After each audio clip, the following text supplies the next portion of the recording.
It's time to accelerate. Hi, I'm your host, Andy Paul. Join me as I host conversations with the leading experts in sales, marketing, sales automation, sales process, leadership, management, training, coaching, any resource that I believe to help you accelerate the growth of your sales, your business, and most importantly, you. Hi, welcome to the show. Today my guest is Elinor Stutz, author, speaker, consultant, author of book Nice Girls Do Get the Sale, Relationship Building That Gets Results. So Elinor, welcome to the show. Well, thank you, Andy, for having me. Well, thanks for joining me. So rather than have me sort of kick off by reading some standard bio you might have given me, why don't you take a minute, introduce yourself to the listeners, tell us what you do and who you do it for. Be happy to. I love writing. I write a blog 5 days a week. I'm the author of 2 best-selling books, and my blog is distributed among corporations and entrepreneurs alike, and the reward comes from sharing my best insights from my sales experience and consulting with my audiences, and to know that my information helps them to succeed. That's the true reward. And where is your blog found? It's at Smooth Sale, and that's spelled SMOOTHSALE.net/blog. And what does the smooth sale mean? My daughter is in marketing, and she named my company Smooth Sale for me. And it seemed to her that I always got any sale that I set my mind on, no matter what was going on in the corporate scene behind everything. Mm-hmm. And she thought sales was a natural for me. It was easy. And my definition grew into repeat business, referrals, and testimonials. That's when it's really smooth. So how'd you get your start in sales? This is a funny story. It was very hard for me to get my initial job because I had been a stay-at-home mom for 15 years. Mm-hmm. And the only job I could get was a blue-collar office selling an unknown brand of copier in the East Bay of the peninsula. And the men didn't want me. They refused to talk to me. The manager didn't want me. I had cornered the director into hiring me. So I had never sold before except for Girl Scout cookies and knew nothing about a sales cycle. But I was told I had to knock on 50 doors a day, which I did do. And I had wonderful conversations whenever I was invited in. And this is really, really funny. They kept inviting me back because I was fun and a great detraction from their work. So Did they ever buy anything? So the third month they said, we don't even know what you're selling, but if you'll just bring a brochure and we'll buy from you. I didn't even know to do that. You won't believe this. The 4th month I was the top rep not knowing how to sell. Oh, I believe it. I believe it. They all called me a breath of fresh air, and that became my personal brand. So you were selling in the East Bay side of the San Francisco Bay Area. So your territory, you'd like park at a business park and get out and walk, knock door to door? Exactly. That's how it was done. And when I heard the average rep does 50 cold calls a day, I decided to do 60 because I never saw myself as average. And that allowed me to always be the top producer of any company. We probably saw each other out there. I was doing the same thing in the same territory, probably right around the same time. Oh, that's a riot. I was my first territory selling mini computers, not to date myself too badly, was from Fremont to Vallejo. We probably crossed paths. Yeah. So what were sort of those key lessons you learned then? I mean, here you were, you became the top rep. I mean, obviously you started sort of institutionalizing this within your own sales process. I mean, what were the key things you sort of learned over those first 6 months that have stuck with you through all of your career? Actually, sales techniques don't work nearly as well as understanding why you're invited in for the first place and putting the prospective client's goals and needs first and leading with questions. In fact, the best question when you do go in, I found, is to ask, why did you invite me in? I always ask that so I know what to repeat. And that way it eliminates the BS too, rather than, just curious. I mean, there had to be a reason. Right. So then you delve into the conversation, you get to know people both personally and professionally, and then the trust builds. And that's the basis for all sales, in my opinion. So when you wrote the book, Nice Girls Do Get the Sale, which applies to girls or guys, right? Right. What were the problems you saw that weren't being addressed in sales? People didn't take the time to care. They were just pushing whatever they were selling or trying to push it down the potential client's throat. And I'd come back in the sales office and I'd see the men slapping each other on the back and bragging how they were going to rip off their clientele, charging so much money for what they were selling.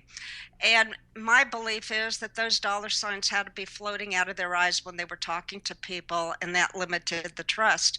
And sure enough, I began to witness what was referred to as the revolving sales door. Mm-hmm.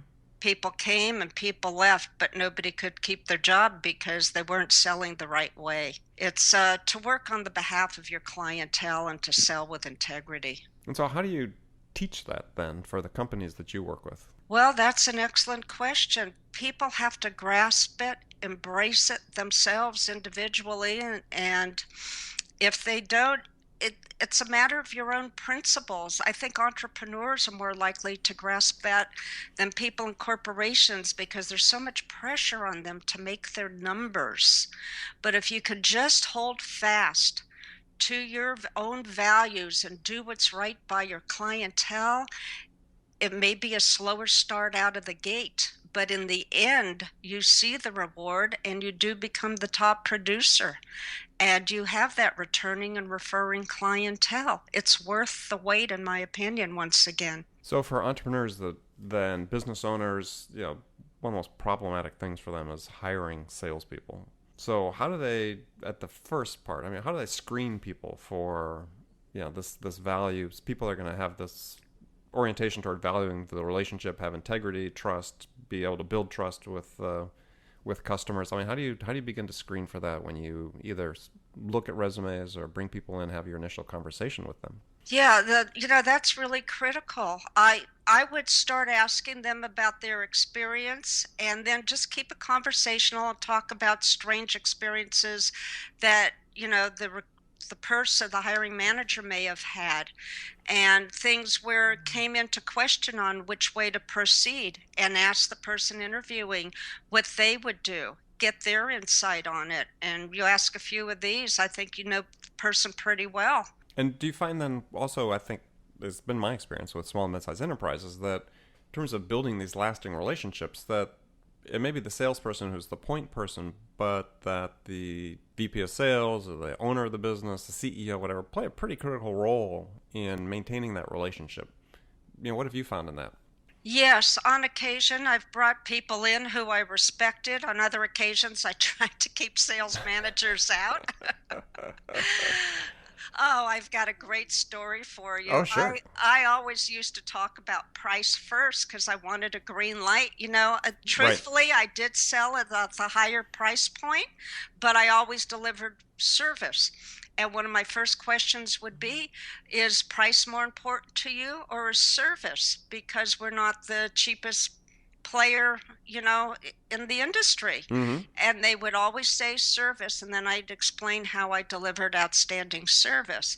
Well, a manager went out with me one time, and on the way back, he just reprimanded me that I should never, ever talk about price first. I should keep it till the very end, which I totally disagreed with. Right. So by the time we got back into the office, he said, I want you to stop that today. And I said, I'll be happy to, with a big smile on my face. I said, if you'll just answer one question. And he said, sure, what is it? I said, well, if I'm doing everything wrong, could you please explain why month after month I'm always at the top of the sales scoreboard? And he turned beet red, went into his office and didn't come out till 5 o'clock and made a beeline for his car. Yeah, well, how much of that do you think was because you were female? That particular story and him, that didn't come into it, but Okay. there were plenty of other stories, lots of discrimination. In fact, the worst one was a international company. I was going to close a $3 million sale. When was this? Before 2000, it was late 1990s, so it was a huge sale in those days, especially for the copier industry, printer industry. Mm-hmm. And the manager hated women, just hated women. And I was going to be the top producer for the entire company. and he did everything he could do to kill the sale. He wouldn't follow up on anything. I tried to get the director involved, and he bowed out. He said, "No, you have to keep it between the manager." The VP got wind of what was going on, and he left the middle of the night. Nobody ever heard from him again, and I could not get that sale made. My commission would have been a couple $100,000. I kid you not. And it was just all lost. And you know what the end result was? The woman in charge of HR found out about it later, and they promoted the manager because he was a minority. They promoted him to get him out of the way. About a year later, he was fired because he did something that was highly unethical and against all policy. So well, it's an interesting question, is, how do you, in your work now, I mean, how do you work with, managers that can't seem to do things that are in their own best interest? That's very difficult, to tell you the truth. So what I've come to realize, it's my older age, and I don't need to be pounding the pavement like I used to. I qualify and match the people that I prefer to work with. I make sure we're on the same page and that, it'll be enjoyable to work together. But do your clients ever match you up with, one of their executives that's, struggling like this, that, has having a hard time, maintaining the right perspective, open mind to possibilities of, how to succeed and so on? Yeah, well, I have consultations first and talk about what they're trying to achieve and make certain I'm able to help them and help the teamwork and, understand what's going on in the organization. And I talk with large companies and I speak with, very small entities and just make sure that we're on the same page, the way employees should be treated and motivated, and go from there. So, getting back to the sort of topic of the book, Nice Girls Do Get the Sales, is what is the key thing for establishing a lasting relationship with the customer? It's really understanding their entire perspective first. Why am I here? What are your long-term goals? What are your personal goals? How long do you plan to be here? And how do you see and get their input on how they see it achieved. And then once you start drilling down on all of that, you recognize holes in what they're telling you or where possible enhancement could come in. And then I never sell. I always say selling doesn't work. I ask questions. Have you thought about? Would you be interested in? And start proposing more creative ideas to complement what's in place. Right, and then as you go on beyond the initial sale, I mean, I was talking to a client a couple of days ago, having a problem where they're being surprised by existing customers that they feel like they're paying enough attention to that are suddenly terminating business with them. So what's the key to establishing that relationship that's you're staying open and in communication and touch and staying informed about what the customer's objectives are? Well, my first suggestion would be to contact the people leaving and ask for a debriefing. Ask where they fell short. You have to brace yourself sometimes because you're not going to agree with the input. And see if there's any common factor that went into that, and then take strides in turning it all around. Because you can't allow that to continue. Right, but how would you work in a situation? Their problem was that they thought they were having visibility into those decisions before they were being made, but they clearly weren't, right? So they're being presented with a fait accompli on the part of the customer saying, we're not going to renew our contract with you. What could they have done better to stay engaged with the customer prior to that happening? Up front, ask how often the customer would like to be engaged, with whom. Do they need the executives involved? Do they want in-person meetings? Do they want phone calls? Ask how people like to communicate and the frequency and what they need. And after every meeting, I always ask, what are the next steps? Mm-hmm. You have to get their next steps and then provide input for adding to that. You have to be a value-added provider, as the expression goes. Right. So continually be engaged with them to help them sort of reassess what their long-term requirements and objectives are. Exactly. And then as you go part way down, just say, gee, we're speeding along here. Have you renewed or revised your vision? Where are we going from here? and work as a partner. The whole thing is to begin as a consultant and then turn into a partner. If people feel that you just made the sale to get the money and said adios or aren't really engaged, they are going to leave and go elsewhere. Yeah, but that term partner gets thrown around fairly easily. I mean, how do you really define that difference between a vendor and a partner? Someone who cares that the client is achieving their goals and always checking in how everything is moving along, what they've provided, and what else is needed. Is anything missing? And to be on top of the conversation and make sure you're there when new decisions come about. You have to be informed when, the bigger decisions come down, how it's affecting what you have in place and what you can do to improve. You always have to get a report card on what's going on. Yeah, and I think that to add to that, what I would add to it is that, if you are that, to transcend to being that partner is when these critical decisions are being made. That you're involved enough with the people that you're talking with, points of contact at your customer's office. You're involved. You understand their process, the flow that's going on internally within that company, so that you really should not be surprised with a decision that's being presented to you that, hey, we're going a different direction. That should never happen. Exactly. I agree with you. Let me give you a scenario to think about, and we'll come back and talk about it after the break.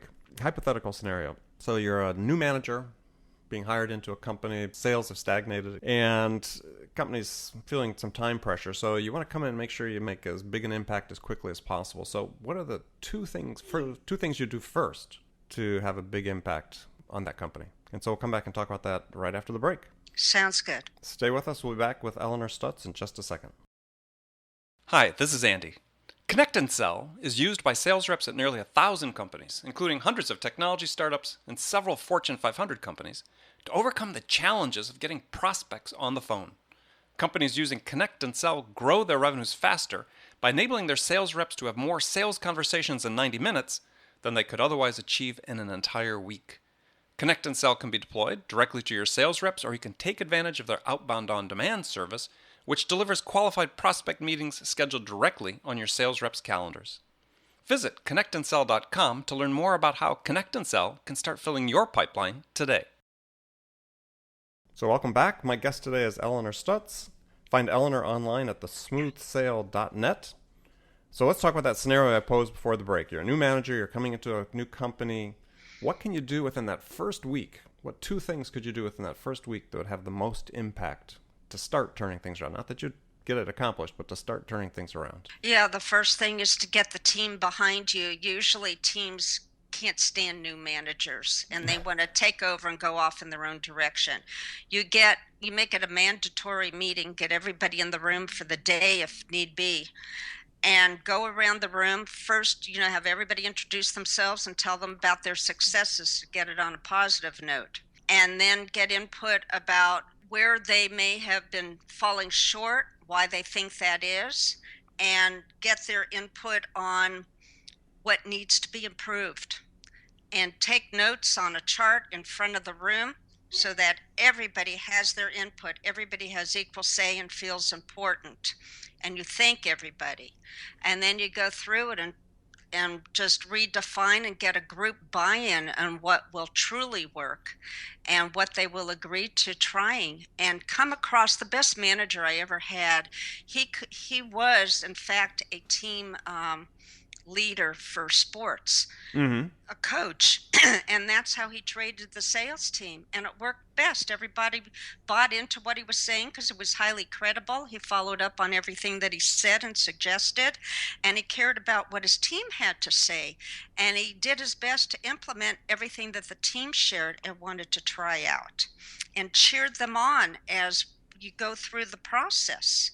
So prioritize everything that your team has to say and make sure everybody stays on track to get it going. And that usually helps morale and helps to turn things around. Would you agree with that? Yeah. No, I think it's, you sort of sum that first part up by, sort of this expression people say is, they don't care what you know, but they want to know that you care. Absolutely. And as a salesperson, it always made a difference for me if I knew that management cared. I mean, In the end, it's up to yourself to be highly motivated and make it happen. But I always felt better if you knew you had somebody cheering you on. Yeah, absolutely. So that's the first thing you do. What's the second thing you do? Then you go out and you coach individually. You get to know the styles of each team member, see how they perform, and do your best not to critique so much, but constructive insight on what may be improved. And you also get input where they felt training was lacking and Mm-hmm. do your best to get the training appropriate, whether you deliver it yourself or you hire out to get the training that's needed for the team so everyone can succeed.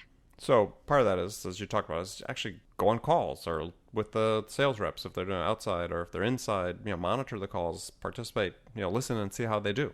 Exactly. And find out where the problems are, see if there's any commonality among the problems, and then have conversation. Everything for me is open conversation and get people to discuss, what routinely comes up that stops them in their track and discuss ways and strategize ideas for overcoming all of that so people have a better arsenal to go out in the future.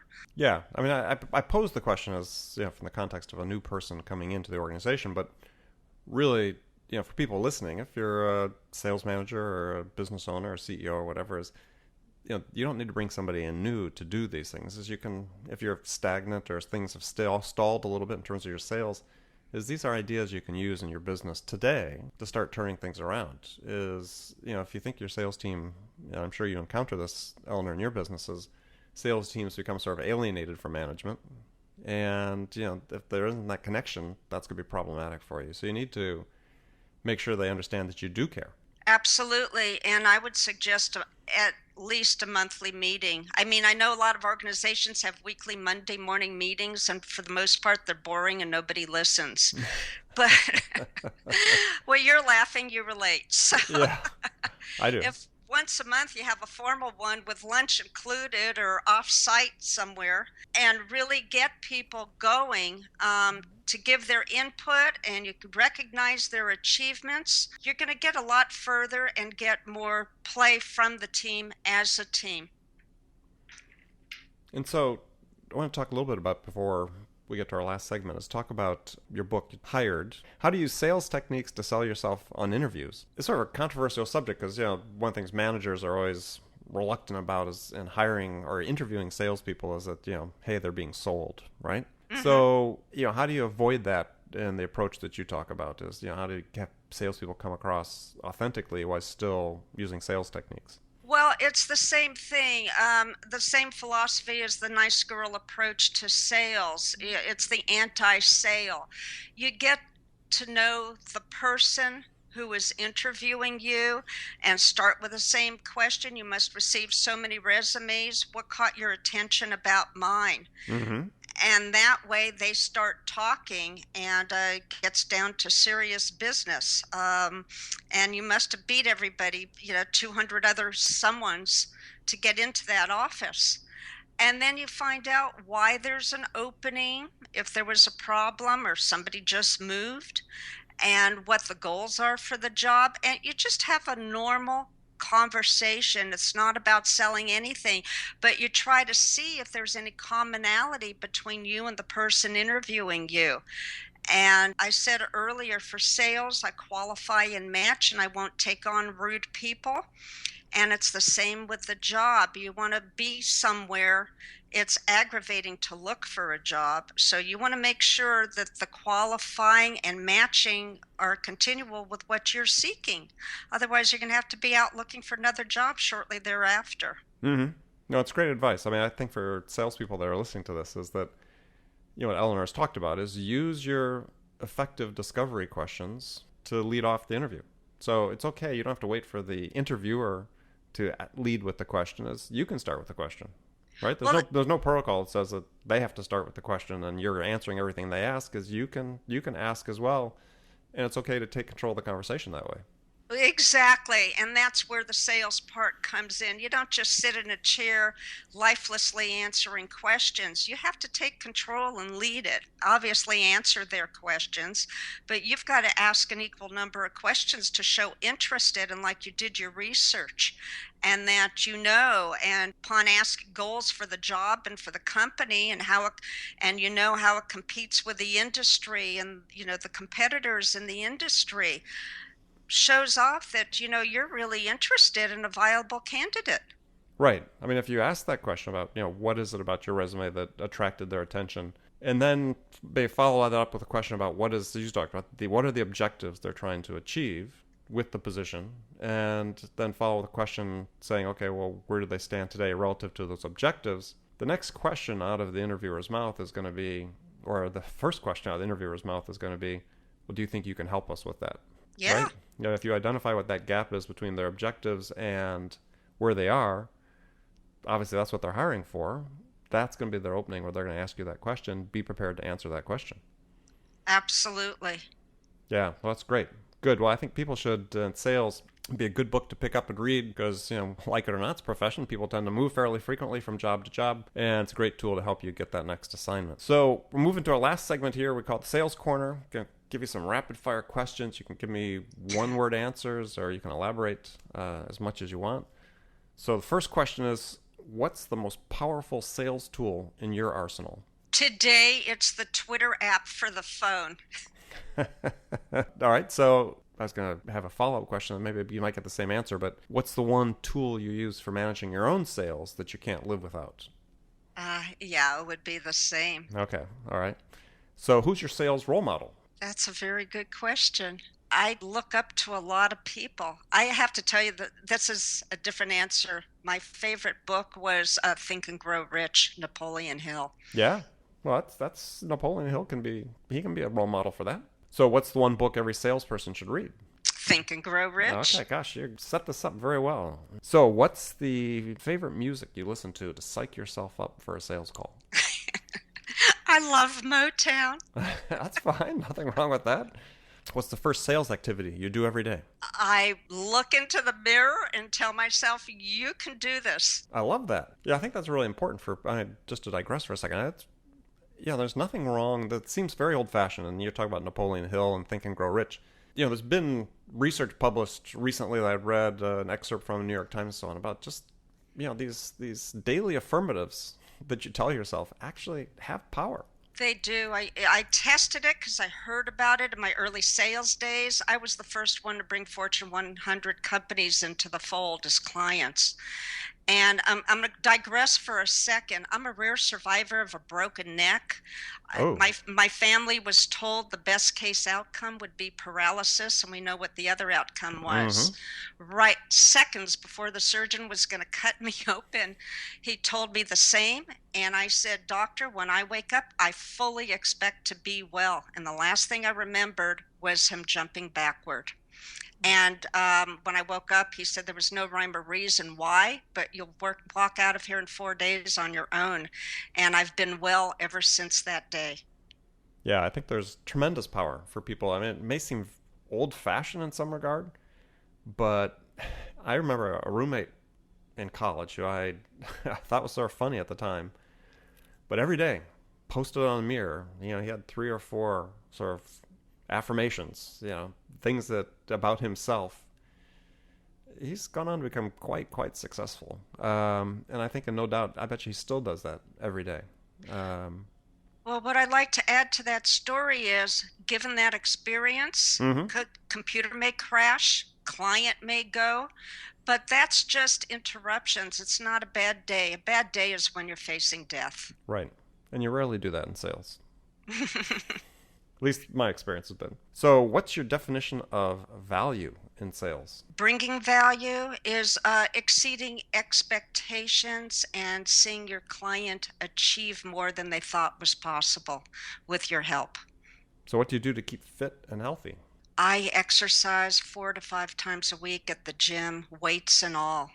I bicycle, the whole 9 yards. How's your neck? Oh, it's fine. Oh, good. I'm healthy and I eat Excellent. organic food. Perfect. So the one question you get asked most frequently by salespeople. Is how do you overcome fear? And that's the easiest thing. I say you change your vocabulary from fear to marketing research. So if something doesn't work out, you know what doesn't work, and now you'll find the better path to move forward. Mm-hmm. Fear doesn't exist in my vocabulary. I like that. It's a great lesson for people. I mean, and for people that have been listening to the show with the interviews that we're doing is, it's a common theme that these very successful people like Elinor are talking about is this absence of fear. And people remember listening to a conversation we had with Bob Turson, where his book Selling Fearlessly, he talks about how do you eliminate fear is know that you're the equal of the person you're talking to, right? Because a lot of times the source of fear for salespeople is, they don't think they're the equal of the customer. And you have that perspective, it makes a huge difference. It's another trick to use to eliminate fear from your vocabulary. Exactly. I had to learn that, but we each have our own unique experience and bring something to the table. So even if somebody has 20 years over you, you know something they don't. And that's why you're there. Exactly. As you said from your question, why am I here, right? Exactly. Yeah, absolutely. They've got something they want to get from you or learn from you, and that's why they're talking to you in the first place. So last question, what's the one thing that occupies your time outside of work? Oh, family. I love being with my family, my husband, my children, grandchild. It's a joy. Good. And yeah, you just recently relocated, right? Yes, we did, from California to the East Coast, Oh, DC metro area, and we're enjoying it immensely. well, good. Well, I want to thank you for being my guest today. It's Elinor Stutz has been with us. Elinor, please tell people how they can get in touch with you. Yes, my phone number is 408-209-0550. That's 408-209-0550. My website again is smoothsale.net. And my email is Elinor, Elinor, @smoothsale.net.